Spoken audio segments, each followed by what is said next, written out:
Zəng gəlir. Bir dəqiqə görək qardaş nə deyir. Alo. Axşamınız xeyir Qurban bəy. Ay salam Qafur bəy, xoş gördüksünüz. Nə var nə yox? Efirdəsiz, buyurun. Sağ olun Qurban bəy, salamlayıram sizi. Aleykümselam. Dinləyicilərimizi də salamlayıram. İcazə versəydiniz mən sizinlə razılaşmazdım Qurban bəy. Buyurun, buyurun. Çünki sizdən qabaq da zəng eləyən qardaşlar, siz də deyirsiniz ki, oradakı o Türklər, İrandakı Türklər bu cür pis vəziyyətdə, onlar da orada öləcəklər. Mən inanmıram. İlham Əliyev çox sağ olsun. Zəng edib tapşırıqdır Netanyahu'ya ki, nə edirsən elə bir dənə Türkün burnu qanamasın orada. Çox sağ olsun, çox belə hörmətə layiqdir. Ancaq adam özü çıxıb, ya kiməsə demir ki, çıxardın qoyun ortaya görə ki, mən bu sözü harda demişəm, kimə demişəm, nə vaxt demişəm. Daxili auditoriya üçün təbliğat gedir də, bilirək ki, avam milləti inanacaq da hamısını. Halal olsun Erdoğan'a, oradan birbaşa sözün dedi, siz də orada 2 dəfə, 3 dəfə dünən də, sırağa gündə qoymuşsunuz onun dediyi sözləri. Faşizmdən də dedi pisdir Netanyahu. İndi çox gülməlidir Qurban bəy. O, bilmədim o bir yekə var idi, orada qoymuşdu, çıxıb danışırdı, hansı kanaldaydı o da. 2 gün bundan əvvəl o Bakıda miting edir, yürüyüş edirdi, 5-6 qadın da salıb dalınca. Azər həsrət. Bəli, İsrail bayrağı. Axırda da deyir ki, yaşasın Azərbaycan İsrail dostluğu. Adamı çağırıb deyən yoxdur ki, ay yekə baş, sən kimsən Azərbaycan adından belə bir söz deyirsən? Ölkədə müharibə gedir, 2 ölkədə. Erdoğan deyir o faşistdir, bunlar ona deyirlər ki, biz dostluqda faşistlə. Bəli. Deyir ki, var olsun deyir Azərbaycan İsrail dostluğu. Dalınca gedənlər də urrey.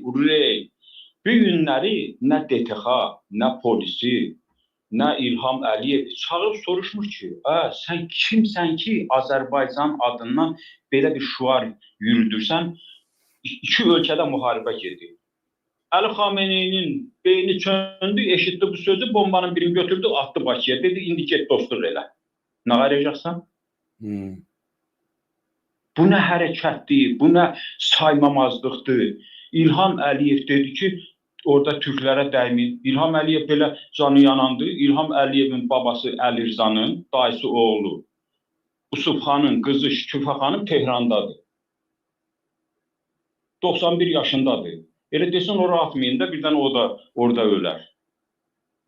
Niyə belə Təbrizə canı yandı? Zəncana canı yandı, Həmədana canı yandı, Urmiyə canı yandı, Ərdəbilə canı yandı, Əhərə canı yandı. Yalan deyil, elə bir şey yoxdur. Canı yandı. Qafur bəy, yalan yalandaxı.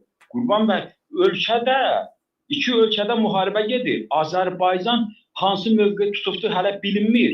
Bizi sürükləyirlər birbaşa müharibənin ortasına. Birbaşa müharibənin ortasına sürükləyirlər bizi.